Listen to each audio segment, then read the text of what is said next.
તો લોકસભાની ચૂંટણીઓ નજીક આવી રહી છે ત્યારે રાજ્યમાં આ વખતે રાજકોટ બેઠક ખૂબ જ ચર્ચામાં છે કારણ કે ભાજપે અહીં કેન્દ્રીય મંત્રી પરસોત્તમ રૂપાલાને ટિકિટ આપી છે અને રાજપૂત સમાજ પરની ટિપ્પણીને લઈને રૂપાલાનો વિરોધ થઈ રહ્યો છે જ્યારે કોંગ્રેસે આ બેઠક પર હજુ કોઈ ઉમેદવારની જાહેરાત નથી કરી જોકે પરેશ ધાનાણીને ટિકિટ આપી શકે તેવી ચર્ચાઓ થઈ રહી છે જેને લઈને લલિત કગથરાનું નિવેદન સામે આવ્યું 2002ની ચૂંટણીનું પરિણામનું પુનરાવર્તન થશે ભાજપ ઓવર કોન્ફિડન્ટમાં છે એટલે ઉમેદવારની વહેલી જાહેરાત કરી દીધી વહેલી જાહેરાત થઈ એટલે જ વિરોધ શરૂ થયો ક્ષત્રિય સમાજ ઉમેદવારથી નારાજ છે જે ખૂબ મોટી અસર કરશે અને કોંગ્રેસને ફાયદો થશે તેવું લલિત કગથરાનું કહેવું છે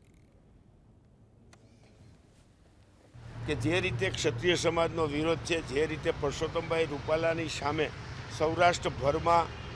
અને એ પણ ક્ષત્રિય સમાજની બહેનો જે કોઈ દિવસ બહાર ન નીકળતી હોય એ બહેનો બહાર નીકળી રોડ ઉપર આવીને એટલે એનો વિરોધ આક્રોશ અતિ આક્રોશ છે એવા સંજોગોની અંદર કોંગ્રેસ પાર્ટીને રિવાઇવલ થવા માટે પૂરા સૌરાષ્ટ્રમાં આના પ્રત્યાઘાત પડે એ દ્રષ્ટિએ થઈને અમે પરેશભાઈને કીધું છે કે તમે